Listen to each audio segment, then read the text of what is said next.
जय Hind. मीजोमेरिज्म versus resonance, आज हम इस चीज के बारे में बात करने वाले हैं। कब मीजोमेरिज्म बोले, कब रेजोनेंस बोले। वैसे रोजमर्रा की भाषा में आप मीजोमेरिज्म और रेजोनेंस में डिफरेंशिएट करने की आपको कोई आवश्यकता नहीं है।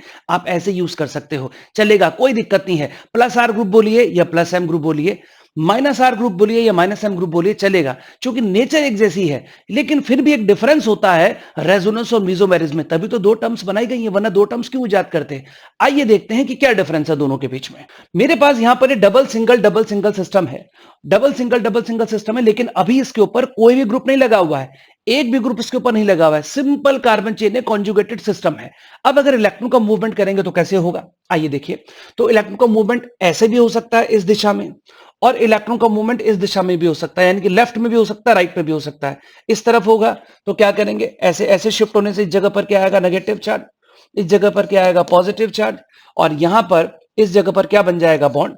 आप फिर से समझ लीजिए, ये सिस्टम कुछ इस प्रकार से था, ऐसे बॉन्ड टूटने से यहां माइनस, इधर प्लस, ऐसे बॉन्ड टूटने से यहां माइनस, इधर प्लस, प्लस माइनस ने बना लिया बॉन्ड, ये रहा। ऐसे भी बन सकता है, या फिर अगर मैं उल्टी दिशा में इलेक्ट्रॉन का मूवमेंट करा दूं, लेफ्ट की बजाय राइट में करा दूं, तो अगर इस दिशा में कराऊंगा तो अगर आप ऐसी परिस्थिति देखेंगे तो यहां पर इस जगह पर बन जाएगा बॉन्ड, यहां पर आ जाएगा, इस जगह बन जाएगा बॉन्ड, यहां पर आ जाएगा नेगेटिव चार्ज, और इस जगह पर आ जाएगा हमारे पास पॉजिटिव चार्ज। एक बार दोबारा देख लीजिए, ये रहा, यहां पर ऐसे शिफ्ट होने से यहां पर माइनस, यहां पर प्लस, ऐसे शिफ्ट होने से यहां पर माइनस, यहां पर प्लस, प्लस माइनस ने बना लिया है बॉन्ड, और ऐसी स्ट्रक्चर बन सकती है। तो यहां पर अगर आप देखेंगे तो इलेक्ट्रॉन का मूवमेंट लेफ्ट में भी हो सकता है, राइट में भी हो सकता है, किसी भी दिशा में जा सकता है। ये है रेजोनेंस। लेकिन मैं जैसे ही इसके ऊपर कोई ग्रुप लगाता हूं, फंक्शनल ग्रुप लगाता हूं, तो फंक्शनल ग्रुप पिछली वीडियो में हमने आपको बताया प्लस आर माइनस आर या plus M minus M type के हो सकते हैं। यानी कि उस फंक्शनल ग्रुप का जो की एटम है वो या तो लोन पेयर रखे हुए हो सकता है या मल्टीपल बॉन्ड बनाए हुए हो सकता है।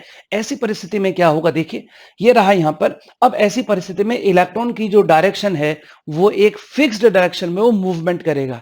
कैसे करेगा, अब ये इलेक्ट्रॉन उल्टी दिशा में मूव नहीं कर सकते, लोन पेयर के पड़ोस में नेगेटिव चार्ज नहीं आ सकता, वो रिपल्शन महसूस करेगा। इन इलेक्ट्रॉन को मूवमेंट तो इसी दिशा में करना पड़ेगा, और ये लोन पेयर यहां पर आएंगे रेजोनेंस करने के लिए, तो क्या बनेगा, ये देखो, देखो क्या बनेगा, इधर बॉन्ड हो जाएगा, इधर एक लोन पेयर बचेगा, पॉजिटिव चार्ज आएगा, नेगेटिव चार्ज यहां पर आएगा, ये बन गई रेजोनेटिंग स्ट्रक्चर।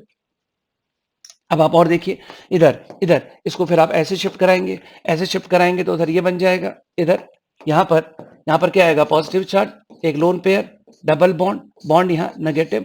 अब इस इलेक्ट्रॉन का मूवमेंट देखें तो इस इलेक्ट्रॉन का मूवमेंट इस दिशा में हो रहा है, इस दिशा में हो रहा है। अब उल्टी दिशा में जैसे आप यहां कर रहे थे वो नहीं कर पाएंगे। यहां पर चूंकि ग्रुप कोई लगा हुआ नहीं था तो इलेक्ट्रॉन का फ्लो किसी भी डायरेक्शन में हो सकता है, लेकिन अगर आप यहां देखेंगे तो इलेक्ट्रॉन का फ्लो एक पर्टिकुलर डायरेक्शन में हो रहा है, इलेक्ट्रॉन इस दिशा में मूव करते हुए जा रहे हैं। यहां देखिए, यहां पर क्या होगा, मैंने ग्रुप लगा रखा है, इधर ग्रुप लगा रखा है, ये ऑक्सीजन पे नेगेटिव चार्ज आना चाहिए, क्यों, क्योंकि ऑक्सीजन इलेक्ट्रोनेगेटिव एलिमेंट है। ये ऐसे करके अपनी तरफ इलेक्ट्रॉन खींचेगा, ये यहां से इलेक्ट्रॉन खींचेगा, और अब क्या हो जाएगा, इस जगह पर आ जाएगा आपके पास चार्ज, यहां पर कौन सा चार्ज आएगा, पॉजिटिव चार्ज है, यहां पर क्या बन जाएगा, बॉन्ड, यहां पर क्या आएगा, नेगेटिव चार्ज। अभी जो इलेक्ट्रॉन का मूवमेंट है ये इसी दिशा में है, आप इसे चेंज नहीं कर सकते हैं। आप ये नहीं कह सकते हैं कि मैं इस इलेक्ट्रॉन का जो मूवमेंट है, आप इस इलेक्ट्रॉन के मूवमेंट को भी यहां पर इसकी डायरेक्शन चेंज नहीं कर सकते हैं। आप ये नहीं कह सकते हैं जनाब कि हम सर बॉन्ड को ऐसे तोड़ देंगे, नो, संभव ही नहीं है, क्योंकि अगर आप ऐसा करते हैं तो इलेक्ट्रोनेगेटिव ऑक्सीजन एटम पर पॉजिटिव चार्ज आएगा, जो कि संभव नहीं है। इस ऑक्सीजन पर यहां पर पॉजिटिव चार्ज आएगा, जो कि संभव नहीं है। इसलिए अब इन ग्रुप्स के लगने की वजह से इलेक्ट्रॉन का मूवमेंट एक पर्टिकुलर डायरेक्शन में अब होने लगा, और अब इस घटना को बोलेंगे मीजोमेरिज्म। यहां बोलेंगे रेजोनेंस, जब कोई ग्रुप नहीं लगा हुआ है तो इलेक्ट्रॉन किसी भी दिशा में मूव कर सकते हैं, तो उसे बोलेंगे रेजोनेंस। लेकिन अगर कोई ग्रुप लगा दिया जाए तो इलेक्ट्रॉन का मूवमेंट एक फिक्स्ड डायरेक्शन में होने लगता है, इसको हम लोग बोलते हैं मीजोमेरिज्म। तो यही डिफरेंस है रेजोनेंस और मीजोमेरिज्म के अंदर। हालांकि रोजमर्रा की भाषा में जब हम डेली यूज करते हैं तो कोई फर्क नहीं पड़ता, आप रेजोनेंस बोलिए, मीजोमेरिज्म बोलिए। जब कोई आपसे स्पेशली बोले, कहे कि रेजोनेंस और मीजोमेरिज्म में फर्क बताइए, तभी इसका आप प्रयोग किया करें। रोजमर्रा की भाषा में रेजोनेंस और मीजोमेरिज्म को एक ही मान करके आप प्रयोग किया करें। कैसा लगा आपको ये वीडियो, कमेंट बॉक्स में कमेंट करके हमें जरूर बताइए। धन्यवाद।